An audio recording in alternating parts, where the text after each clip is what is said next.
Hello students, welcome again बेटा। और आज की इस वीडियो में हम डिस्कस करेंगे worksheet 41 for class 9 subject science. और ये वर्कशीट आपके डायरेक्टरेट ऑफ एजुकेशन की तरफ से 7 अक्टूबर 2020 के लिए शेड्यूल की गई है। सो बच्चों, आज की इस वर्कशीट का टॉपिक क्या है? गति का तीसरा नियम। आपको पता है चैप्टर 9 हमारा कंटिन्यू है, बल तथा गति के नियम। और आज की इस वीडियो में हम डिस्कस करने वाले हैं गति के तीसरे नियम के बारे में। गति का पहला नियम हम कर चुके हैं, गति का दूसरा नियम हम लास्ट वर्कशीट में कर चुके हैं। अब करेंगे हम गति का तीसरा नियम क्या कहता है। जिज्ञासा दीदी, आपने बताया था कि बल हमेशा जोड़े में होते हैं, ठीक है। ये हमने पढ़ा है कि बल हमेशा जोड़े में काम करता है, जो विपरीत दिशा में दो अलग अलग वस्तुओं पर कार्य करते हैं। ऐसा क्यों होता है? तो बच्चों, बल जो है वो जोड़े में काम करते हैं। जैसे जिस प्रकार हम चलते हैं तो हम अगर पृथ्वी पर बल लगाते हैं तो पृथ्वी भी एक बल जो है हमारे ऊपर लगाती है, जो कि बराबर होगा और विपरीत दिशा में होता है। और यही क्या है? यही गति का तीसरा नियम है। ज्ञान यह सच है कि बल जो है वो हमेशा कैसे होते हैं? जोड़े में होते हैं और एक दूसरे के विपरीत कार्य करते हैं। यह गति के तीसरे नियम पर आधारित है। तो बच्चों, ये जो बल का जोड़े में रहना और विपरीत कार्य करना, यही क्या है? यही गति का तीसरा नियम है। इस नियम के अनुसार जब एक वस्तु दूसरी वस्तु पर बल लगाती है तो दूसरी वस्तु वो भी पहली वस्तु पर बल लगाती है। यानी मान लीजिए ये एक वस्तु है और ये दूसरी वस्तु है, तो अगर ये वस्तु इस पर बल लगाएगी तो ये वस्तु जो है बराबर बल लगाएगी, लेकिन विपरीत दिशा में वो बल होगा। और यही क्या है? यही गति का तीसरा नियम कहलाता है। यह दोनों विरोधी बल मात्रा में बराबर पर विपरीत दिशा में होते हैं। पहले बल को क्रिया और दूसरे बल को हम क्या कहते हैं? दूसरे बल को हम प्रतिक्रिया कहते हैं, ठीक है। यानी हर एक क्रिया के विपरीत जो भी एक्शन होगा, जो भी कार्य होगा, वो क्या कहलाएगा? वो प्रतिक्रिया कहलाता है। जैसे फुटबॉल को किक मारने के लिए हम क्रिया यानी बल लगाते हैं। हम फुटबॉल पर किक मारेंगे और फुटबॉल दूर चली जाती है, लेकिन फुटबॉल भी हमारे पैर पर प्रतिक्रिया बल लगाती है, जिससे हमारे पैर में चोट या दर्द महसूस होता है। सभी बच्चे जानते हैं, जब हम फुटबॉल को किक करते हैं, बेशक फुटबॉल आगे जाती है, लेकिन उसका असर हमारे पैरों पर भी होता है। यही प्रमाणित करता है कि जो फुटबॉल है उसने भी जो है बल विपरीत दिशा में लगाया है। और जितनी तेज हम बल लगाएंगे उतना ही हमारे पैरों को क्या होता है? दर्द जो है वो महसूस होता है। नेक्स्ट देखिए, अब यहाँ पर हम गति का तृतीय नियम, ये इसको जो है और इसको डिटेल में पढ़ेंगे। प्रत्येक क्रिया के समान एक विपरीत प्रतिक्रिया होती है और यह दो विभिन्न वस्तुओं पर कार्य करती है। एक स्प्रिंग तुला, इसको हम यहाँ से एक तरह से कहेंगे, हम प्रमाणित करेंगे। तो देखिए, एक स्प्रिंग तुला है हमारे पास ए और दूसरी स्प्रिंग तुला है बी। उसको चित्र के अनुसार फंसाकर ए के ऊपरी हिस्से को दीवार या किसी स्टैंड पर लगा दें। तो देखिए, ए का जो एक हिस्सा है हमने इसको एक दीवार या स्टैंड पर लगा दिया है, और ए के अंदर हमने जो बी स्प्रिंग तुला है उसको इस तरह से जो है फंसा लिया है। अब इन्हें धरती के समांतर रखते हुए स्प्रिंग तुला बी को हाथ से खींचे, और इस तरह से हमें उसको खींचेंगे तो हम पाते हैं कि दोनों में बल का माप बराबर परंतु विपरीत है, ठीक है। यानी यहाँ पर क्या होगा? जब हम खींचेंगे तो ए का स्प्रिंग जो है वो इस तरफ होगा, तो बी का स्प्रिंग जो है वो इस तरफ जो है आपको नजर आ रहा है, ये वाला। तो इससे ये प्रमाणित होता है कि जितना जो क्रिया बल ए और बी पर लगाता है, उतना ही प्रतिक्रिया बल जो है वो बी ए पर भी लगाएगा। यानी ए बी पर लगाएगा और बी जो है वो ए पर लगाता है। और ये बल जो होगा बच्चों, ये बराबर होता है लेकिन विपरीत दिशा में होता है, ठीक है। यानी आप एक को प्लस कहोगे तो दूसरा क्या होगा? माइनस होगा। अब यहाँ पर देखिए, गति के तीसरे नियम के दैनिक जीवन में प्रयोग जो काफी इंपॉर्टेंट है। फर्स्ट क्या है? खेल में टकराने पर चोटिल हो जाना, ठीक है। यानी जब हम खेल में टकराते हैं तो चोट लग जाती है। क्यों लगती है? क्योंकि जितनी बल से हम दूसरे से टकराते हैं उतना ही वो एक क्या है? वो एक क्रिया है, लेकिन जो वापस जो है हमें क्या मिल रही है? प्रतिक्रिया मिल रही है। उतना ही बल हमें अपने ऊपर भी महसूस होगा, जिसके कारण हमें चोट लग जाती है। नेक्स्ट है पथ पर चल पाना। पथ पर चल पाना यानी जो हम रास्ते पर चलते हैं उसमें भी गति के तीसरे नियम का प्रयोग होता है। देखिए जब हम चलते हैं तो हम अपने पैरों से क्या करते हैं, जो फर्श है उसको पीछे की ओर धकेलते हैं, तो ये क्या है, ये क्रिया होती है।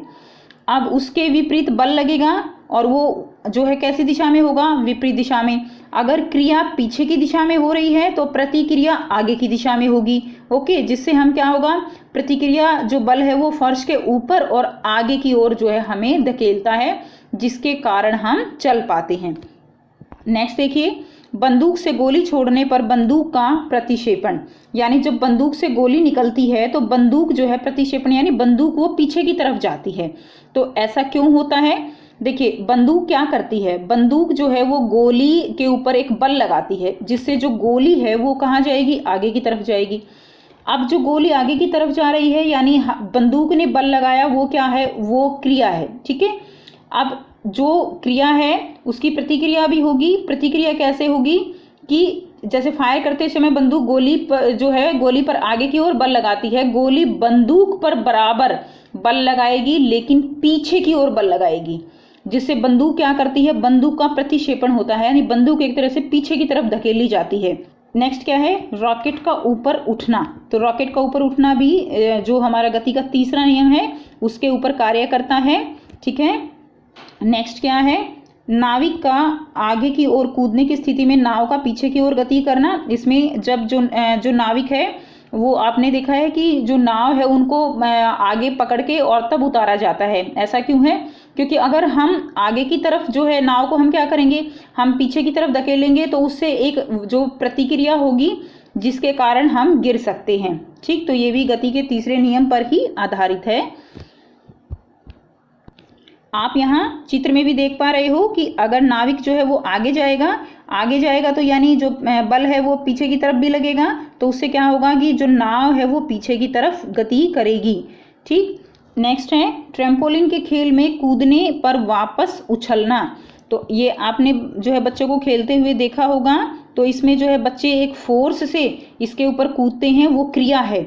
और ये जो ट्रैम्पोलिन होता है ये क्या करता है, ये वापस उसके ऊपर प्रतिक्रिया करता है। तो अगली बार बच्चों को अलग से फोर्स लगाने की जरूरत नहीं होती है। ये जो तृतीय नियम के अनुसार ही ट्रैम्पोलिन उसके ऊपर एक प्रतिक्रिया करता है, एक उल्टा बल लगाता है, जिसके कारण फिर से जो है क्या है, वापस उछल जाते हैं। नेक्स्ट क्या है, गेंद को दीवार पर मारने पर परावर्तित होना। अब ये भी नॉर्मल सी एक्टिविटी है बेटा कि जब हम गेंद को दीवार पर मारते हैं तो वो वापस आती है। ऑब्वियसली जो दीवार है उससे एक जो विपरीत बल है वो लगता है, जिसके कारण वो वापस आती है। ठीक है, तो ये गति के तीसरे नियम के कुछ हमारे दैनिक जीवन में होने वाले प्रयोग थे। अब देखिए यहाँ पे स्वयं को जांचने के लिए कुछ क्वेश्चंस दिए गए हैं, आइए इनको डिस्कस करते हैं। फर्स्ट क्वेश्चन क्या है आपका, गति का तीसरा नियम लिखिए।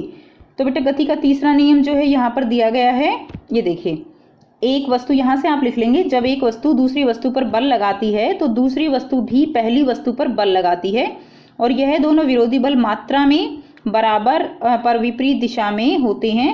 ठीक है, और ये क्या है, यही गति का तीसरा नियम है। तो आंसर जो है यहाँ से फर्स्ट का आंसर आप यहाँ से लिखेंगे। नेक्स्ट देखिए सेकंड, यदि कागज हमारे द्वारा पेन पर लगाए गए बल का विरोध नहीं करता तो क्या हम कभी लिख पाते? बिल्कुल नहीं लिख पाते, क्योंकि हम पेन पर एक बल लगाते हैं तो जो है जो पेपर है वो उसका विरोध करता है, कागज उसका विरोध करता है। ठीक है ना, तभी हम लिख पाते हैं। तो ये भी गति के तीसरे नियम पर ही आधारित है। तो आइए बच्चे देखते हैं इसको, हम इसका आंसर कैसे लिखेंगे। सो यहाँ से आप इसका आंसर लिखेंगे, हाँ, यदि कागज हमारे द्वारा पेन पर लगाए गए बल का विरोध नहीं करता तो हम नहीं लिख पाते, क्योंकि जो बल हम पेन द्वारा कागज पर लगाते हैं वह क्रिया है, और कागज वही बराबर और उल्टा बल जो पेन पर लगाता है वो क्या है बच्चों, वो प्रतिक्रिया है, जिसके कारण हम लिख पाते हैं। तो ये आंसर बेटे आप क्वेश्चन नंबर 2 का लिखेंगे। चलिए नेक्स्ट क्वेश्चन नंबर 3 करते हैं। क्वेश्चन नंबर 3 है, एक सैनिक राइफल से गोली दागने से पहले राइफल को कंधे से क्यों सटा लेता है? ठीक है, तो वो कंधे से क्यों सटा लेता है, ताकि जो बैलेंस है वो बना रहे। हमने अभी ऊपर डिस्कस किया कि जो गोली है वो जब आगे की तरफ निकलती है तो जो बंदूक उसके ऊपर जो बल लगा रही है तो वो क्या है, वो क्रिया है। और आगे की तरफ निकलने के बाद क्या होता है कि वो एक प्रतिक्रिया होगी जो उल्टा बल लगेगा। उसी को बैलेंस करने के लिए जो राइफल है उसको कंधे से सटा के अच्छे से पकड़ा जाता है, नहीं तो उसमें क्या होगा कि जो सैनिक है वो गिर भी सकता है। तो आइए देखते हैं इसका क्वेश्चन जो है, इसका आंसर हम कैसे लिखेंगे। क्वेश्चन नंबर 3 का आंसर देखिए बेटा, फायर करते समय बंदूक गोली पर आगे की ओर बल लगाती है और गोली जो है वो बंदूक पर बराबर बल पीछे की ओर लगाती है, ठीक है। और उससे क्या होगा कि जो बंदूक है वो क्या करती है, वो रिकॉइल करती है, यानी बंदूक जब आगे की तरफ बल लगाकर गोली क्या होती है, गोली आगे की तरफ निकलेगी। इससे क्या होगा, ये क्या होगी, ये क्रिया होगी। और जो गोली है वो क्या करेगी, वो विपरीत दिशा में एक प्रतिक्रिया करेगी। क्या करेगी, प्रतिक्रिया, जिससे कि जो गोली चला रहा है, चलाने वाला शूटर जो होगा वो एक बल का जो है अनुभव करेगा। और बल का अनुभव करेगा तो हालांकि क्या है कि गोली का जो द्रव्यमान है वो बहुत थोड़ा है और जो बंदूक है उसका द्रव्यमान ज़्यादा है, तो फोर्स जो है वो कम लगता है। लेकिन फिर भी यहाँ पर क्या होगा, फोर्स जो है वो बराबर होता है और विपरीत दिशा में होता है, जिसके कारण जो बंदूक है वो क्या करती है, वो रिकॉइल करती है। और उसी बल को संतुलित करने के लिए जो सैनिक हैं वो राइफल जो होती है उसको कंधों से सटा लेते हैं ताकि वो सीधे खड़े हो सकें, क्योंकि बल का अनुभव होता है। उसी बल को संतुलित करने के लिए वो जो है उसको कंधों से सटा लेते हैं और ताकि वो बल को सहन कर सकें। नेक्स्ट क्वेश्चन देखिए, क्वेश्चन नंबर 4 है, दैनिक जीवन में गति के नियम के कोई 3 प्रयोग लिखे। तो देखिए दैनिक जीवन में ये बहुत सारे आपको प्रयोग दिए गए हैं, आप इनमें से कोई भी 3 लिख सकते हैं। खेल में टकराने पर चोटिल हो जाना, पथ पर चल पाना, बंदूक से गोली छोड़ने पर बंदूक का प्रतिक्षेपण, रॉकेट का ऊपर उठना। तो बेटा यहाँ से आप जो है कोई भी 3 आप लिख सकते हैं। नेक्स्ट देखिए, नेक्स्ट क्वेश्चन है लास्ट, गति के तीसरे नियम की मदद से हमारे चलने की प्रक्रिया को समझाइए। तो बच्चों हमने अभी देखा कि हम जो चल पाते हैं वो भी किसके कारण चल पाते हैं, गति के तीसरे नियम के अनुसार। तो आइए देखते हैं बेटा इसको लिखेंगे कैसे। तो चलते समय क्या होता है, व्यक्ति जो है अपने पैरों से जमीन को क्या करता है, पीछे की ओर दबाता है। तो पीछे की ओर दबाते हैं तो वो क्या होगी, वो क्रिया होती है। बदले में जमीन क्या करेगी, व्यक्ति को आगे की ओर धकेलती है, ठीक है, और ऊपर की तरफ और आगे की तरफ धकेलती है, जिसके कारण हम जो है क्या होता है, हम चल पाते हैं। तो ये बेटा आप इसका आंसर लिख लेंगे। तो ये थी आपकी आज की साइंस की वर्कशीट हिंदी मीडियम में क्लास 9th की। और आई होप बेटा आपको ये वर्कशीट जो है क्लियर है। गति का तीसरा नियम आपको बिल्कुल क्लियर है। एनसीईआरटी बुक से आप जरूर रीडिंग कीजिए ताकि आपके जो कंसेप्ट हैं वो क्लियर हो सकें। और अगर कोई प्रॉब्लम है तो आप कमेंट करके पूछ सकते हैं। और वीडियो अच्छी लगी तो लाइक शेयर जरूर कीजिए ताकि और भी बच्चों को, आपके फ्रेंड्स को इसका बेनिफिट मिल सके। And thanks for watching and have a nice day.